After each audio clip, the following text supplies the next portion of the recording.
Negeri Indonesia.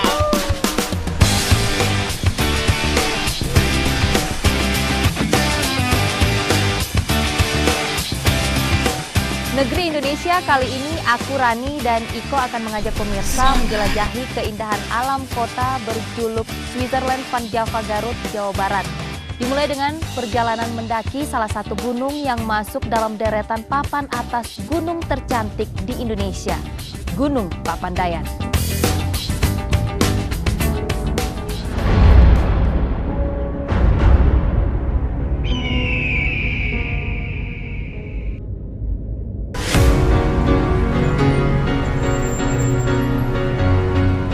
Ketertarikan kami dengan gunung yang satu ini karena akhir-akhir ini Gunung Papandayan sedang populer di kalangan para pendaki gunung. Sebenarnya sih trekking ke gunung itu bukan aku banget. Tapi karena aku suka mencoba yang baru, apalagi yang berhubungan dengan traveling, apa salahnya dong kalau aku trekking ke Gunung Papandayan. Aku memang paling suka ke tempat wisata alam. Lebih mengenal, lebih bersyukur, lebih luar biasa lah. Karena selama ini cuma paling sering ke pantai doang. Gunung Papandayan itu lokasinya di Kecamatan Cisurupan, Kabupaten Garut, Jawa Barat. Gunung ini jenisnya stratovolcano yang tingginya 2.665 meter di atas permukaan laut. Gunung Papandayan sudah berkali-kali meletus. Terakhir kali meletus 11 November 2002. Letusan terhebat terjadi tahun 1772 yang sedikitnya 40 desa hancur dan menewaskan sekitar 2.957 orang.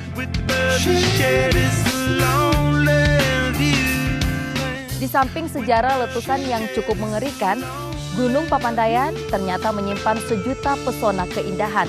Tidak hanya wisata trekking untuk penikmat adventure seperti saya, tapi wisata alam sambil melihat hutan mati dan bunga edelweiss, wow, menjadi kepuasan tersendiri. Gunung Papandayan sangat direkomendasikan untuk para pendaki pemula, jadi pas banget untuk kami-kami. Jalur pendakiannya cukup landai dan kawah Papandayannya juga mudah digapai. Nah, selama perjalanan, Gunung Papandayan menyuguhkan pemandangan yang sangat eksotis. Jam 8 pagi, kami tiba di kaki Gunung Papandayan atau Pos Camp David. Kami istirahat sebentar, mengumpulkan energi persiapan jelajah Gunung Papandayan. Dan gak lupa juga nyiapin masker atau buff. Dan gak ketinggalan kacamata. 15 menit kemudian kami mulai bergerak menuju puncak kawah. Saat itu cuaca cerah, ya cerah sekali dan sinar mentarinya agak terasa menyengat. Awal masuk kawasan pendakian, jalan sudah mulai menanjak. Trek yang dilalui dominan bebatuan namun agak lapang, seakan membelah perkebunan Cansigi. Sekitar 20 menit berjalan dari Camp David, mulai terlihat pemandangan asap yang mengepul ke udara. Berasal dari Kawah Belerang Papandayan.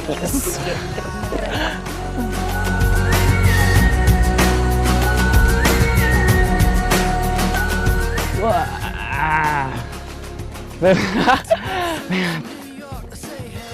udah mulai kelihatan kan kawahnya nih pemirsa, lihat nih. Nah.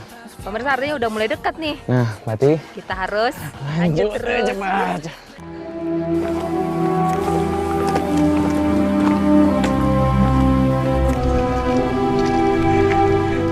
Wih, ternyata menuju kawah sudah ramai orang-orang yang ingin mendaki.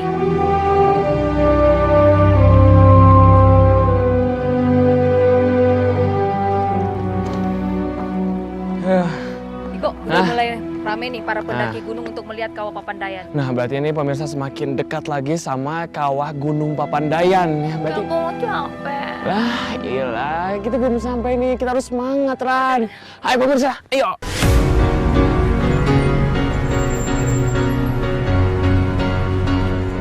Oh iya, Papandayan itu sudah seperti gunung wisata. Berbeda dengan gunung-gunung di Garut lainnya.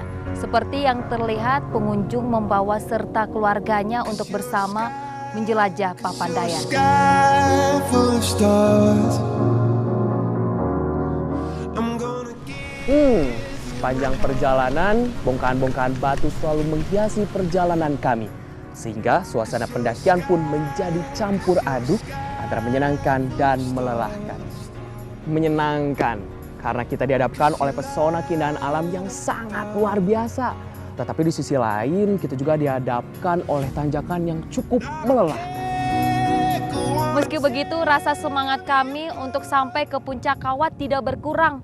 Ya, hitung-hitung latihan untuk trekking ke puncak Mahameru.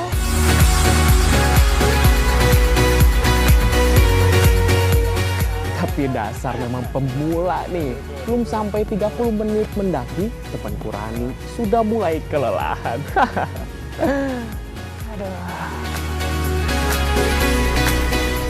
Meski katanya cocok untuk memula, ternyata pendakian itu bikin gempor juga.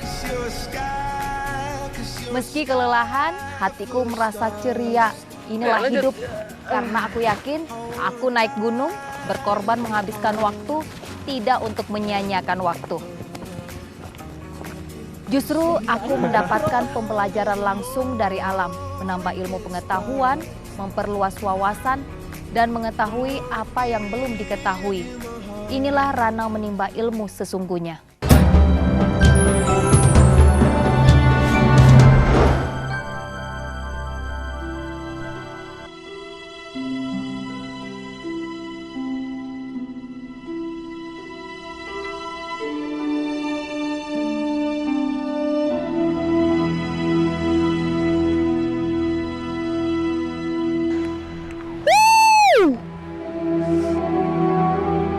Bilang Ma Iko, kok sepertinya aku sudah berjalan 5 langkah.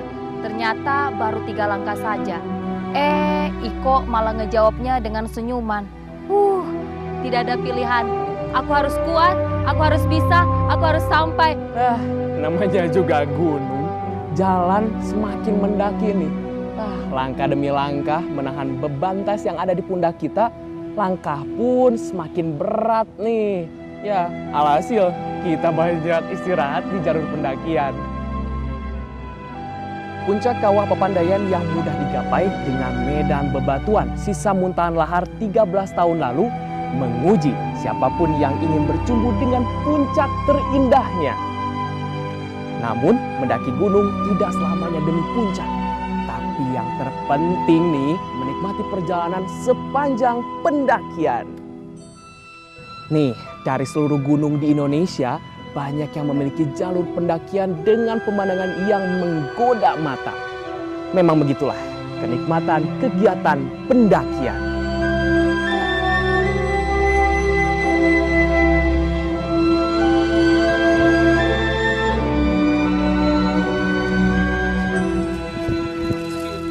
Nih, belum lagi nih perbuatan orang-orang. Ya.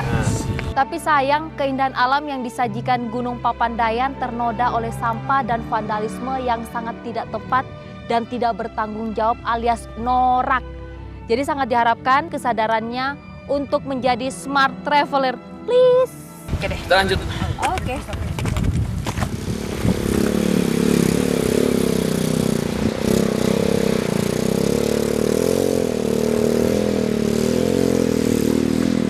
Nah, satu nih yang buat aku kaget sama Rani pada saat di Gunung Papandayan. Ada motor yang bisa sampai ke puncak Gunung Papandayan. Aduh, jalannya juga kan jalan yang terjal.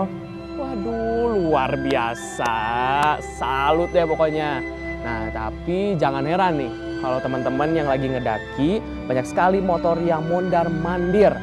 Nah, tapi kan tetap aja itu mengganggu perjalanan pendaki.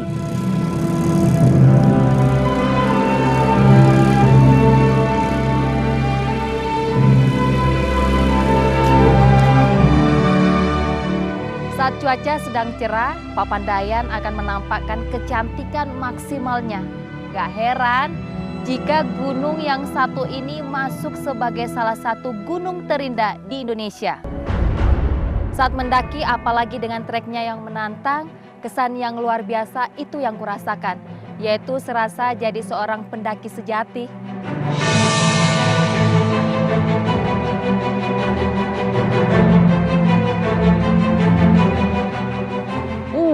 Untung saja aroma belerang pada saat itu tidak menyengat. Wah, kalau menyengat bisa jadi kendala besar nih buat aku sama Rani. Soalnya nanti untuk mengatur nafas itu sangat sulit. Tapi tetap aja nih, buff atau masker selalu ada.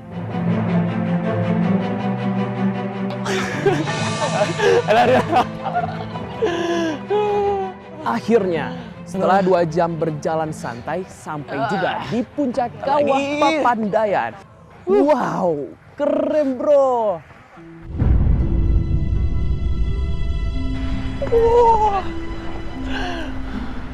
Akhirnya kita sampai juga. Lihat tuh, lihat belerangnya tuh, kawahnya tuh.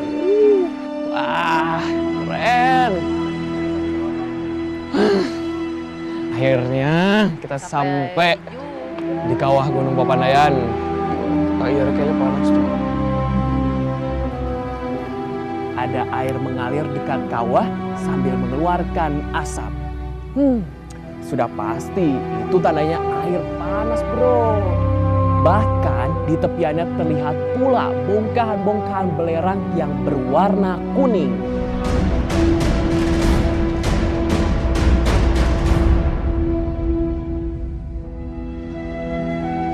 Dari pinggir kawah pemandangannya sungguh luar biasa. Aku dibuat kagum, hati pun bergumam, subhanallah, luar biasa sekali ciptaanmu ya Allah. Memang manusia kecil di hadapan alam, apalagi di hadapan Sang Maha Pencipta alam. Ternyata emang iya, keindahan Indonesia itu tidak diragukan lagi.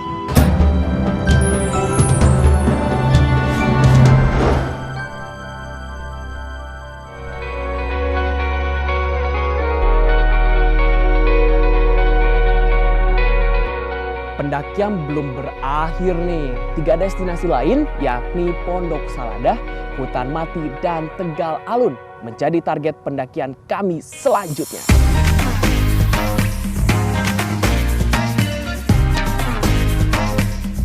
Ada 2 jalur yang menjadi pilihan pendaki menuju puncak Gunung Papandayan.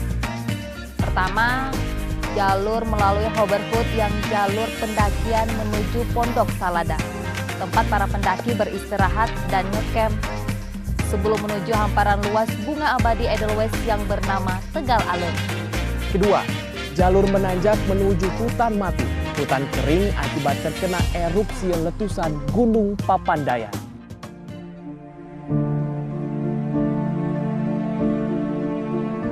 Dari kawah ke Pondok Saladah, ternyata jaraknya masih jauh. Di samping treknya turun naik, jalurnya pun sudah memasuki kawasan hijau yang cukup rimbun oleh pepohonan cantigi. Menurut beberapa pendaki, jalur ini menyusuri pinggiran bukit dan butuh 2 hingga 3 jam sampai di sana.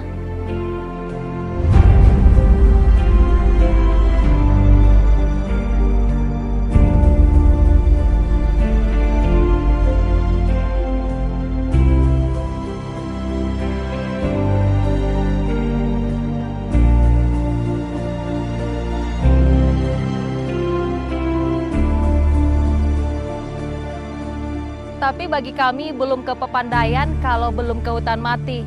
Jadi kami putuskan mengambil jalur Hutan Mati menuju Tegal Alun. Waduh, ternyata menuju Hutan Mati itu treknya nggak biasa nih bro. Terjal dan curam.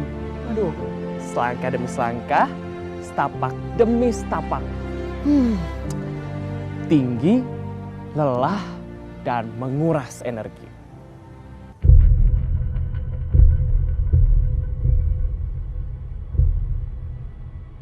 Belum juga 10 menit, rasanya aku sudah nggak sanggup untuk sampai ke Hutan Mati. Jadi aku lagi-lagi harus beristirahat sejenak. Ya udah deh, aku nanti lihat duluan ya. Usul ya. Rasa penasaranku untuk segera sampai di puncak Hutan Mati membuatku meninggalkan Rani yang sedang istirahat. Tanjakan yang penuh batu dan terjal itu pun kulalui.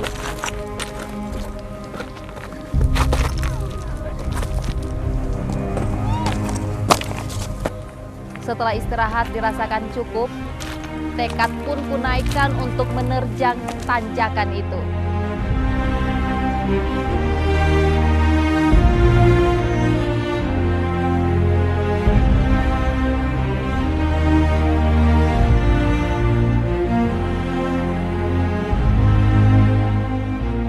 Akhirnya 1 jam kemudian aku nyampe juga di puncak hutan mati.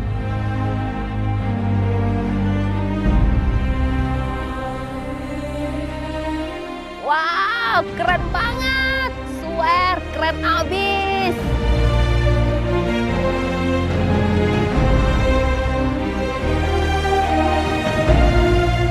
Ternyata hutan mati tidak seperti yang kubayangkan. Serem, gersang.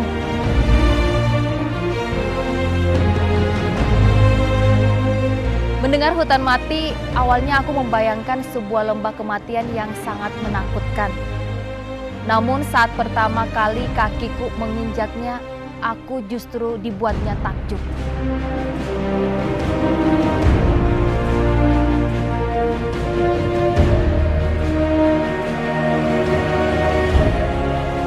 Ternyata hutan mati itu cantik, unik dan eksotik. Aku serasa berada di kawasan asing, seperti sedang berada di film fiksi.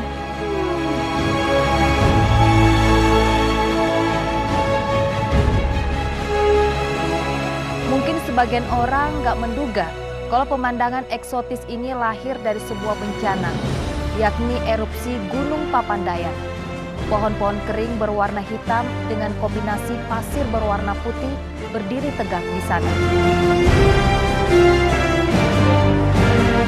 Satu hal yang membuatku terpesona adalah gunung itu seolah menyedot semua penghuninya. Di atas tanah yang tandus dan penuh sulfur, pohon-pohon cantik yang menghitam tetap berdiri kokoh dengan daya magis dan pesonanya yang sangat luar biasa.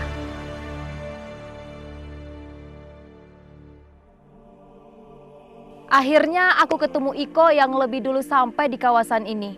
Dan terlihat ia sedang menikmati pemandangan hutan mati. Ya, seperti biasa karena belum pernah ke sini, ditambah pemandangannya yang keren, aura kenarsisanku pun aktif. Otomatis kami pun langsung selfie.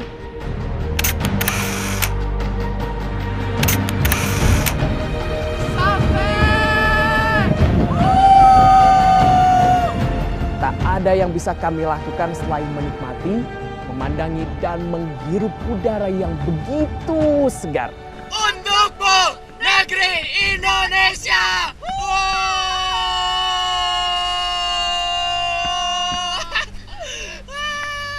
Akhirnya kita sampai!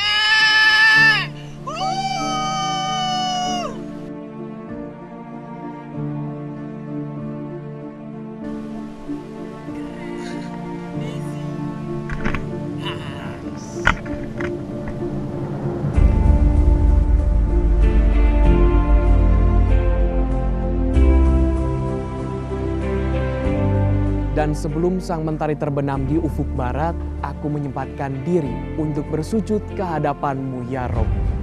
Pengalaman spiritual yang tak pernah ku bisa lupakan. Karena pertama kalinya aku sholat di atas ketinggian 2665 mdpl. Dengan angin yang begitu kencang dan udara yang begitu dingin. Aku tak bisa menjelaskannya dengan kata-kata, tapi satu. Aku merasakan betapa dekatnya aku dengan Sang Maha Pencipta. Saat kami berada di pinggir hutan mati, wow, keren abis, Bo. Dari sini kelihatan Kawah Papandayan. Dari sini juga kita bisa ngelihat trek yang kita lalui saat mendaki. Ajib, indah benar, coy. Dari pinggir hutan mati terlihat lukisan alam mahakarya Sang Pencipta sebenarnya. Indah, indah dan sangat indah.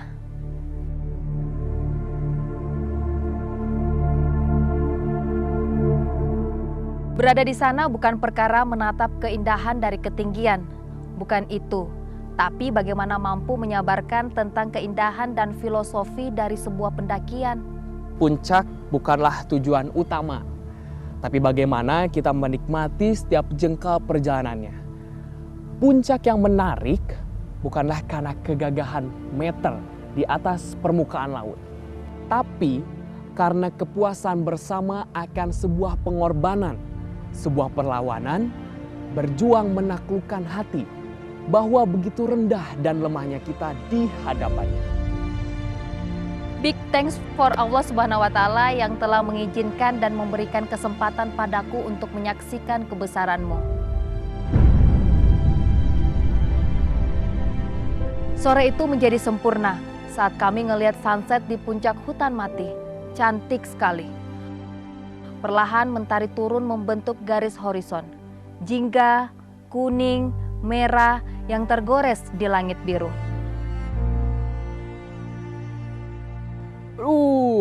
Suhu pun mulai menurun, rasa dingin mulai kami rasakan dan memaksa kami untuk segera turun. Aduh, sayang, kami tak bisa melanjutkan pendakian untuk melihat hamparan bunga Edelweiss. Dalam hati pun aku berkata, suatu saat aku harus ke sini lagi, harus camping di sini, harus bisa ngelihat bunga abadi Edelweiss, harus lihat sunrise di sini. Sungguh negeri yang indah, aku cinta negeri ini. Pendakian ke Gunung Papandayan menambah kenangan indah dan memupuk kekaguman kami pada Indonesia. Nah, satu hal nih bagi Anda yang ingin mendaki gunung. Anda tidak boleh meninggalkan apapun kecuali jejak. Dan Anda pun tidak boleh membunuh apapun kecuali waktu. Dan yang terakhir, jagalah kelestarian alam kita. Singkirkan ego dan individualismemu karena sungguh tidak dibutuhkan di dunia pendaki. Padamkan emosimu seiring dengan hilangnya mentari yang terbenam di gulungan awan ufuk barat.